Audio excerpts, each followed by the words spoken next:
ajé ìsìn ni mí n ò tí ì mọdẹ, àgbò ìsìn ni mí n ò ní rọ̀rọ̀, mo ṣẹ̀ṣẹ̀ ń jánu bọ̀ bí àkẹ́sẹ̀ ọkọ̀ tuntun ni ọ̀rọ̀ mi wá dọwọ́ Olódùmarè.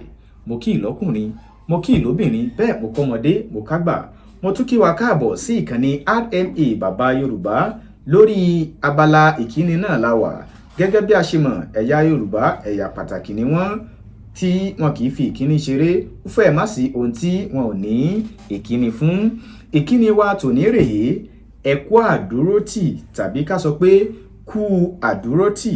A máa ń lo irú ìkíni yìí nígbà tí a bá fẹ́ kí ẹnìkan tó jẹ́ pé ó dúró tì wá bóyá nígbà ìṣòro ni, nígbà ìpọ́njú àti ní àwọn àkókò mìíràn tó jẹ́ wípé ẹni náà dúró tì wá gidigidi gan, torí pé Yorùbá sọ wípé kì í burúburú kó mọ̀ pé ẹnìkan mọ́ ni ẹni tí ó kù láàmọ̀.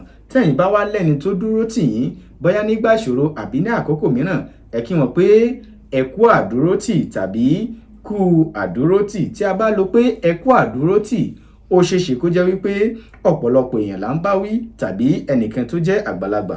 Ṣùgbọ́n tí a bá sọ pé kú àdúrótì, ìyẹn ni wípé bóyá ẹni tí àjọ jẹ́ irọ̀ là ń bá wí tàbí kó jẹ́ wípé ẹni tó jẹ́ bí àbúrò wa, bákan náà ó dẹ̀ lè jẹ́ olólùfẹ́ wa. Ǹjẹ́ lẹ́ni tó dúró tì yín nígbà ìṣòro, ó yẹ kí wọ́n pé ẹ kú àdúrótì. RmaBabaYoruba TV.